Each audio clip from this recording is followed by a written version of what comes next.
Stop. Don't blink, don't scroll, don't look away. Because 99% of Christians fail at temptation, and almost nobody ever tells you why. They'll tell you to pray harder. They'll tell you to have more faith. They'll tell you to just resist. But what if I told you that advice is the reason you keep falling? Here's the shocking truth nobody wants to say out loud. Temptation is not your weakness. It is not proof you're failing God. And it is not random. Temptation is a signal that something inside you is valuable, a signal that something about your future is dangerous to the enemy, a signal that hell has already noticed your name. And here's what will shake you to your core. Satan does not waste time on people who don't matter. He uses the same 3 tricks on every serious believer, every prayer warrior, every Christian trying to live clean. And if you don't recognize them, you will keep losing the same battle over and over and over again. Let me ask you something and answer honestly. Have you been fighting the same sin again and again, even after repenting, praying with tears, but still falling back into it? Promising God, this is the last time, and then feeling crushed when it happens again? Walking into church smiling, but secretly drowning in guilt and shame? If yes, listen carefully. This is not because you're weak. This is not because God is disappointed in you. This is not because you lack discipline. This video may expose something you were never meant to see, something the enemy has worked very hard to hide from you, because temptation doesn't attack everyone. Read that again. It doesn't attack everyone. It specifically targets chosen ones. People with, calling influence spiritual sensitivity, a future that threatens darkness. That's why some people glide through life unbothered, while others are in constant spiritual warfare. If temptation keeps coming back stronger, it's because you're getting closer to something powerful. And here's the part that should scare you just a little. If you misunderstand temptation, you will keep fighting the wrong enemy with the wrong weapon at the wrong time, and you will stay stuck in cycles you were never meant to live in. Now listen very closely. The devil doesn't need you to stop believing in God. He doesn't need you to leave church. He doesn't even need you to stop praying. He just needs you exhausted, confused, ashamed, quiet, because a tired Christian is a silent Christian, and a silent Christian is a harmless Christian. But today, that changes. Because if you're still watching this right now, through distractions, notifications, and doubt, this message found you. You didn't click this by accident. You didn't just end up here. You were pulled here. And before you brush that off, remember this. How many videos did you skip today? How many messages did you ignore? How many seconds passed before this one stopped you? Exactly. Stay till the end, because one of the steps you're about to hear has already helped thousands of believers break cycles they were trapped in for years. Cycles of lust, cycles of addiction, cycles of compromise, cycles of secret sin. But here's the danger, and this is serious. If you ignore what you're about to hear, temptation will not leave you alone. It will return. Stronger, smarter, louder, more convincing than before. Because temptation evolves when it realizes you're still unaware. This is not just another Christian video. This is not motivation. This is not hype. This is spiritual intelligence. And once you see it, you can't unsee it. So lean in, lower the volume around you, lock your attention, because the first step you're about to hear will instantly explain why temptation keeps knocking on your door. Let's begin. Most Christians walk through life believing a lie, a dangerous lie, a lie that sounds spiritual, but silently keeps them trapped. They say things like, "I'm just weak. I don't have enough self-control. Something is wrong with me. Why can't I beat this like everyone else?" Let me be very clear. That is not the truth. And the moment you believe that lie, You stop fighting temptation correctly. You stop seeing clearly. You start attacking yourself instead of understanding the real source. James 1:14 says something most people read, but very few truly understand. Each person is tempted when they are dragged away by their own desire and enticed. Read that slowly. It does not say, the devil forced you. It does not say, God abandoned you. It does not say, you're spiritually broken. It says, temptation begins with desire. And here's where the shock hits. Desire itself is not evil. God created desire. Desire for purpose, intimacy, meaning, power, love, fulfillment. But Satan cannot create anything. So what does he do? He hijacks what already exists.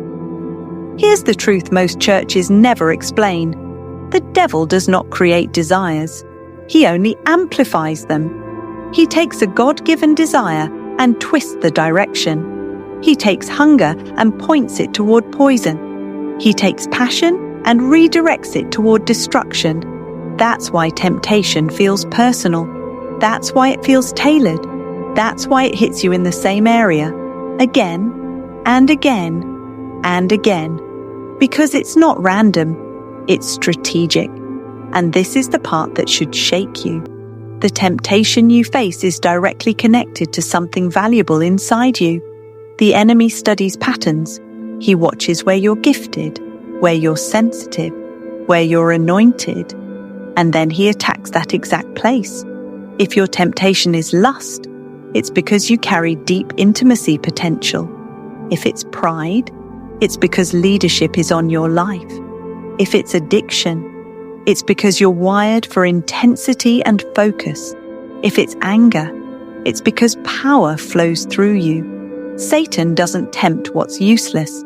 He attacks areas tied to calling, purpose, authority. Influence, that's why some believers face light resistance, and others feel like they're in non-stop warfare. If temptation keeps returning to your life, it's not because you're failing. It's because your future is dangerous to hell. Let that sink in. Hell does not panic over lazy Christians. Hell does not fear comfortable believers. Hell panics over people who are almost ready, people on the edge of breakthrough, people stepping into maturity, people becoming aware. And that awareness starts right here.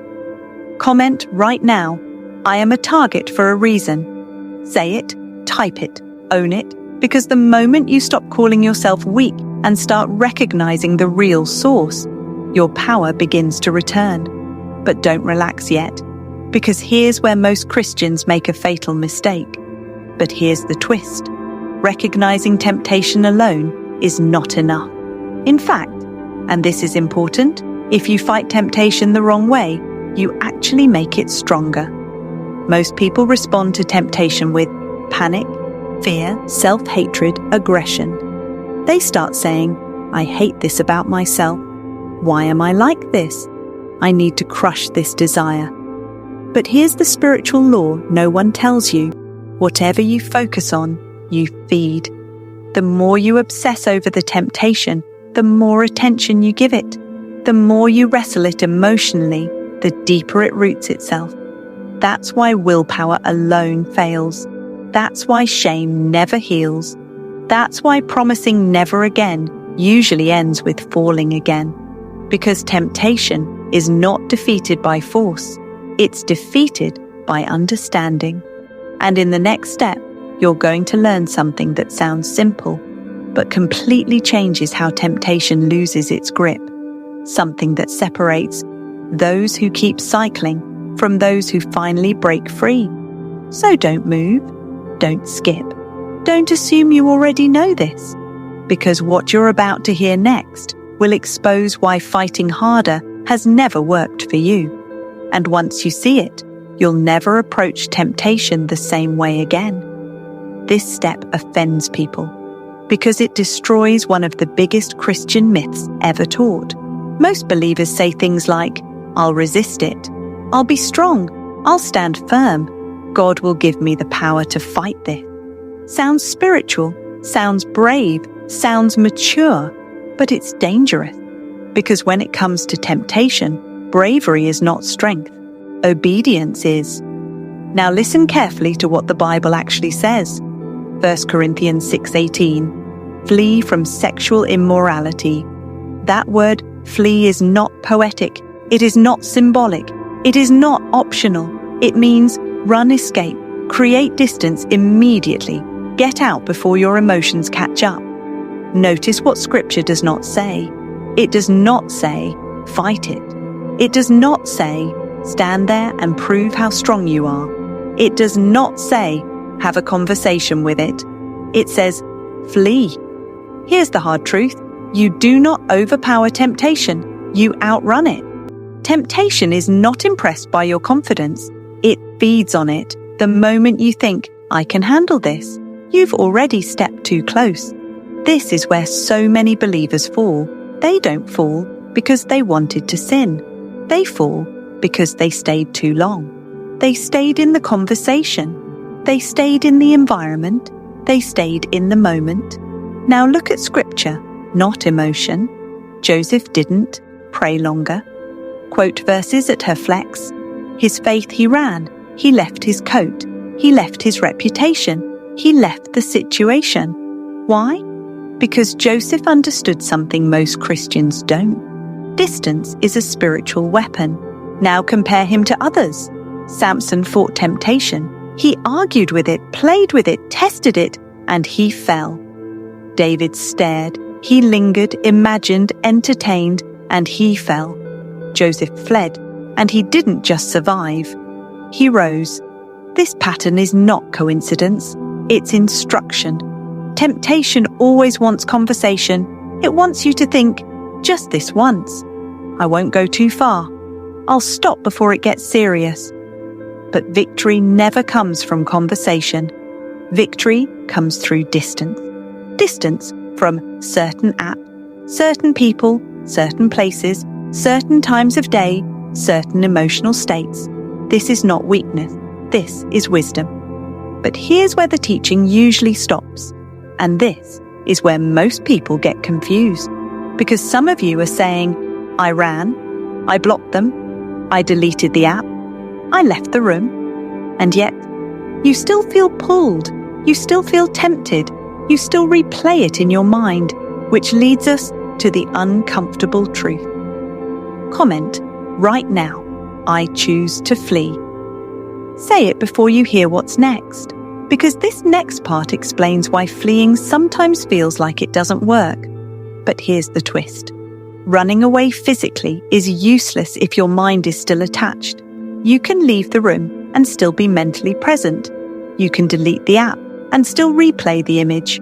You can block the person and still fantasize. And this is where temptation upgrades its attack. Because if Satan can't reach your body, he will settle for your imagination. That's why some of your hardest battles happen at night, when you're alone, when you're tired, when you're bored, when no one is watching. The mind becomes the battlefield. And this is why people say, I did everything right, but I still fell. No, you did. Step 2 correctly, but you haven't learned step 3 yet. Because fleeing is only the first move. If you don't control what replaces the temptation, it will come back stronger. Jesus himself warned about this. When a spirit leaves a house and finds it empty, it returns with 7 more. Empty space is dangerous. And that's exactly why the next step is the most underestimated weapon against temptation. In the next section, you'll learn why temptation wins in the mind long before it ever reaches your actions, and how to shut it down at the source. Don't skip this. This is where the real war is lost, not in your actions, not in your body, not even in the moment of temptation. The war is lost before that. Romans 12:2 says, Be transformed by the renewing of your mind. Notice the order. It doesn't say, behave better and you'll be transformed. It says, renew your mind, and transformation follows. Most believers focus on stopping the action, but ignore the thoughts that created the action. That's why the cycle keeps repeating. Here's the truth most people are not ready to hear. Temptation does not win in the body first. It wins in the imagination. Before the fall, there is a picture. Before the sin, there is a thought. Before the action, there is permission given in the mind. And this next part is uncomfortable, but necessary. If you replay it in your mind, you have already given it power. You might say, I didn't act on it. But if you entertained it, if you replayed it, if you imagined the outcome, the seed has already been watered. This is how Satan operates. He doesn't need you to do anything. He just needs you to think. Think long enough, and your emotions follow. Feel long enough, and your will weakens. That's why the most dangerous temptations happen when no one is around, late at night, when your guard is down, when your body is tired, but your mind is awake. That's why late-night thoughts are dangerous. Idle time invites attacks. Repeated images create cravings. Idle minds become playgrounds, and the enemy is patient. He'll wait until you're bored, you're lonely, you're stressed, you're emotionally drained. Then he replays the image, the memory, the fantasy. And here's the trap. The mind begins to confuse imagination with intention. You start thinking, I already thought about it, so what's the difference? That's how people fall without realizing when they cross the line. Now listen carefully. Thoughts are not neutral. What you allow to stay will eventually ask for permission to act. That's why Scripture commands replacement, not suppression. You don't just remove a thought. You replace the image. You replace the thought. You replace the habit. You don't fight darkness by staring at it. You turn on the light. That's why filling your mind matters. Fill it with Scripture that speaks identity, worship that shifts atmosphere, God-centered focus that redirects desire. This is not religious routine. This is mental warfare. And let me say this clearly. If you don't intentionally feed your mind, temptation will do it for you. Now pause right here. Comment right now. My mind belongs to God. Type it as a declaration, because words reinforce direction, but don't relax yet, because this is where many believers get overconfident.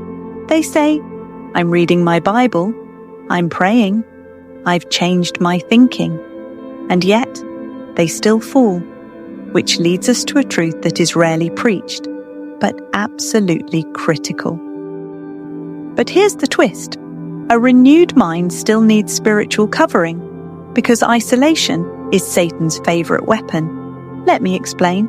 Even Jesus didn't face temptation alone. The Spirit led him, angels ministered to him, and Scripture anchored him.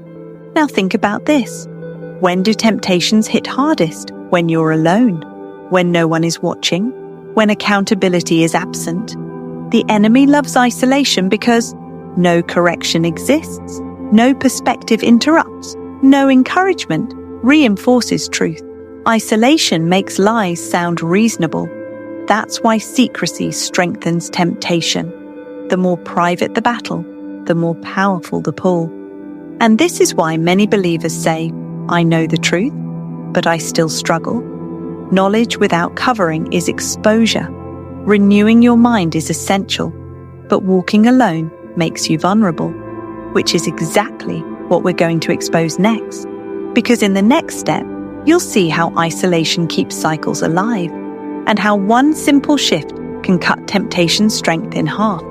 Do not skip this, because step 4 explains why some people break free permanently, while others keep relapsing no matter how spiritual they are.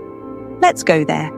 This step exposes the enemy's favorite hiding place, and once you see it, you'll recognize it everywhere. Ecclesiastes 4:10 says, if one falls, the other can help him up. That verse isn't poetic, it's tactical, because temptation is not just a personal struggle, it's a battle over isolation. Temptation thrives in silence. It feeds on secrecy. It grows in quiet places. It becomes strongest when no one else knows. That's why the enemy whispers the same lies every time. Don't tell anyone. You'll be judged. They won't understand. Handle it alone. Those thoughts don't come from strength. They come from fear. And fear is never from God. Let's be honest. The reason most believers stay stuck is not because they lack prayer. It's because they lack connection. Confession is not humiliation. Confession is exposure. And exposure kills power. The moment temptation is spoken out loud, it loses its grip. Darkness cannot survive light. That's why Scripture repeatedly commands believers to walk together, not alone. You don't need a crowd. You don't need to announce your struggle publicly. You need one trusted believer, one person who knows the truth, loves God, speaks honestly, prays faithfully. Accountability does something powerful. It breaks secrecy. It interrupts isolation. It restores perspective. That's why addiction weakens when someone knows. That's why temptation feels heavier when no one does. Now let's expose the enemy's strategy. Satan doesn't attack you head-on. He isolates you first. He convinces you you're the only one dealing with this. Everyone else has it together. If they knew, you'd lose respect. That is a lie. Every believer battles something. The difference between those who grow and those who stay stuck is not holiness. It's honesty. Now pause right here. Comment right now. I refuse to fight alone. Type it as a declaration, because temptation hates agreement. But stay with me, because this gets deeper. Even accountability can fail if you don't understand something critical. But here's the twist. Even accountability fails if you don't understand what temptation is training you for. This is where most people misunderstand the process. They think, if I still feel tempted, something is wrong. No, temptation does not mean you are losing. It often means you are being prepared. Every level of growth comes with new pressure, new resistance.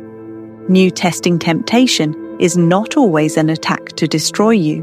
Sometimes it's a test to qualify you. Satan doesn't test people who aren't advancing. He pressures those nearing promotion, which means this: the very area you are being tempted in is the area God is strengthening you for. Let that settle. If temptation didn't matter, there would be no resistance. If your future wasn't dangerous, there would be no pressure. That's why accountability alone isn't enough. You must also understand the purpose behind the pressure, because when you misinterpret temptation, you respond with fear. But when you understand it, you respond with discipline. This changes everything. Instead of asking, "Why am I still tempted?" you begin asking, "What is God developing in me through this?" Strength, endurance, discernment, spiritual authority. And here's the shift. When temptation becomes training, shame disappears. You stop hiding. You stop isolating. You stop panicking. You start growing, which is exactly where we're going next. Because in the next step, you're going to see temptation not as a threat, but as a signal that promotion is near. Do not skip this. This step flips the entire story, because up until now, you may have viewed temptation as evidence of failure. But Scripture reveals something shocking. James 1:12 says, "Blessed is the one who perseveres under trial, because having stood the test, that person will receive the crown of life." Read that carefully. The blessing comes after the test. The reward follows endurance. Temptation is not punishment. It is preparation. God does not waste pressure. Every test has a purpose. Every trial carries potential. Every temptation is measuring something in you. Now listen closely. Every new level of life comes with new pressure, new resistance, new attack. Promotion always attracts opposition. That's why pressure increases right before breakthrough. If you were going nowhere, there would be no resistance. If your calling was small, the enemy wouldn't care. Satan does not tempt people who are irrelevant. He targets those about to move forward, those about to grow, those about to influence others, those about to walk in authority. That's why temptation intensifies when you start praying seriously, when you commit to holiness, when you step into leadership, when you decide to change. Hell notices momentum. And here's the truth most people miss. Increased temptation often means increased authority. Let that settle. If temptation suddenly became louder, more frequent, more strategic, it's not because you're losing, it's because you're advancing. Think about every biblical figure. Joseph was tempted before elevation. David was tested before kingship. Jesus was tempted before ministry. Testing always comes before trust. God never promotes what hasn't been proven, and temptation is the proving ground. This is where your perspective must shift. Stop asking, "Why am I dealing with this?" Start asking, "What is this preparing me for?" Because temptation trains discipline, self-control, discernment, spiritual authority. The very thing the enemy wants to use to disqualify you is the thing God uses to qualify you. Now pause right here. Comment right now. This is training, not defeat. Type it like a declaration, because words reshape belief. But don't misunderstand this. Temptation being a test does not mean you relax. It means you respond differently. Instead of shame, awareness. Instead of panic, discipline. Instead of hiding, alignment. You stop seeing temptation as an enemy to fear and start seeing it as pressure to manage, and that mindset changes everything. But here's where this gets even more powerful, because there is one weapon that shuts temptation down faster than willpower, discipline, or effort. But here's the final twist. There is one weapon that ends temptation faster than anything else. Not fear, not shame, not self-control, something far more effective. Most believers know it, but very few actually walk in it. And the moment you activate this weapon, temptation doesn't just weaken, it loses authority. In the final step, you're going to learn how to starve the flesh, strengthen the spirit. Live in a way where temptation has no room to grow. This is not hype. This is how people break free permanently. So don't skip the final step. This is the key that ends the struggle, not temporarily, not emotionally, but permanently. Galatians 5:16 says, "Walk by the Spirit and you will not gratify the desires of the flesh." Read that again, slowly. It does not say, fight the flesh, crush your desires, hate yourself into holiness. It says, walk in the Spirit. That one sentence explains why so many believers stay exhausted, because they are fighting something they were never meant to fight. You don't defeat the flesh by attacking it, you defeat it by starving it. And starvation doesn't come from effort, it comes from focus. Whatever you feed grows, whatever you starve weakens. When the spirit is full, the flesh starves. Desire weakens, temptation loses its grip. Not because you're stronger, but because temptation has no fuel. This is why some believers seem calm under pressure, while others feel constantly attacked. It's not personality, it's practice. Walking in the Spirit is not mystical, it's intentional. It's how you start your day. It's what you give your attention to. It's what you obey when no one is watching. Here's how walking in the Spirit looks daily. Simple, but powerful. Morning prayer. Not long, not fancy, just honest alignment. Before the world speaks to you, you let God speak to you. Scripture intake, not random verses. Living truth, because what enters your mind sets the tone for your desires. Worship, not background noise. Atmosphere shift. Worship recalibrates the heart and pushes temptation out of focus. Obedience in small things. This is the most overlooked one. Small obedience builds spiritual authority. When you obey in private, temptation loses confidence. And here's the secret most people miss. Walking in the Spirit is proactive, not reactive. You don't wait for temptation to show up and then scramble for strength. You build strength before the battle begins. That's why freedom becomes natural, not forced. Now let me say this clearly. Victory over temptation is not about never being tempted. Jesus was tempted. Victory is about not being controlled. Temptation may knock, but it no longer has permission to enter. This is what maturity looks like. Not perfection, not fear, not constant struggle, consistency. And here's the shift that changes everything. Victory is not a moment, it's a lifestyle.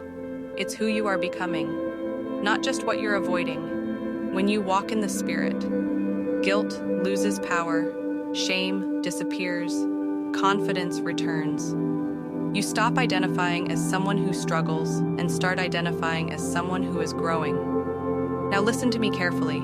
If you are still watching this video right now after 30 minutes of truth, conviction, and clarity, this was not random. This message found you because God is refining you. Your awareness is increasing, your discipline is forming, your future is being protected.